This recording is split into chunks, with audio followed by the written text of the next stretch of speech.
ఏపీలో ఎన్నికల పర్వం ముగిసింది. ఇక రిజల్ట్ కోసం అందరూ వేచి ఉన్నారు. ఇక ఏ పార్టీకి ఆ పార్టీ మేమే అధికారంలోకి రాబోతున్నాం, మేమే అధికారంలో ఉండబోతున్నాం, మేమే సీఎం సీట్లో కూర్చోబోతున్నాం అని చెప్పుకుంటూ ఉన్నారు. ఇవన్నీ సహజంగా జరిగేవి. అయితే వైఎస్ఆర్ కాంగ్రెస్ పార్టీకి చెందినటువంటి నేతలు నిన్న ఒక కీలకమైనటువంటి ప్రకటన చేయడం జరిగింది.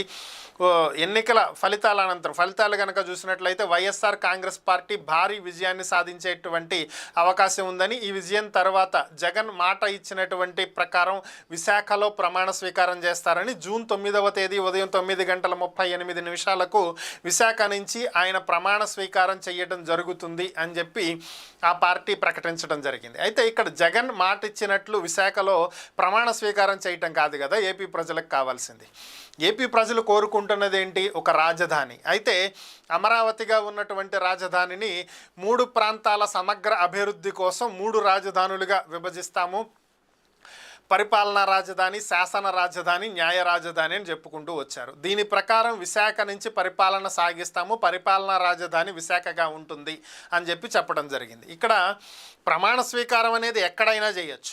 విశాఖలోనే చేయాలనేం లేదు. కర్నూలులో చేయొచ్చు, కడపలో చేయొచ్చు, పులివెందుల్లో చేయొచ్చు, ఇడుపులపాయలో చేయొచ్చు, చిత్తూరులో చేయొచ్చు, తిరుపతిలో చేయొచ్చు, ఎక్కడైనా చేయొచ్చు. దానికి ఎవ్వరూ కూడా కాదనరు. ప్రజలకు కావాల్సింది అది కాదు కదా.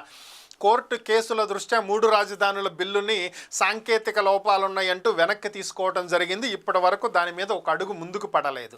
సో విశాఖ నుంచి మేము పరిపాలన సాగిస్తామంటే ముఖ్యమంత్రి ఎక్కడి నుంచి అయినా పరిపాలన చేయొచ్చు, ముఖ్యమంత్రి రాజధానిలోనే పరిపాలన చేయాలి అనేటువంటి నిబంధన రాజ్యాంగంలో ఎక్కడా లేదు.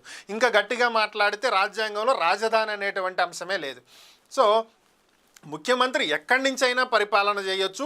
తనకు సంబంధించినటువంటి అధికారులు ఎవరైతే ఉంటారో, సిఎస్ కావచ్చు, చీఫ్ సెక్యూరిటీ ఆఫీసర్స్ కావచ్చు, ఓఎస్డీలు కావచ్చు, వీళ్ళు సీఎంతో ఉంటారు.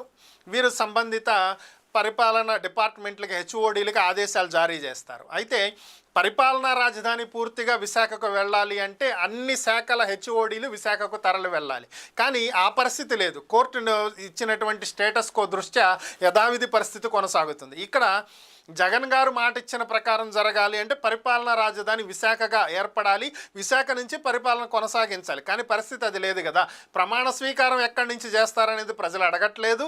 అది ఎవరికి అవసరం లేనటువంటి అంశం కూడా. దాన్ని హైలైట్ చేసి చెప్పుకోవడం వల్ల ఉపయోగం అయితే ఏం లేదు.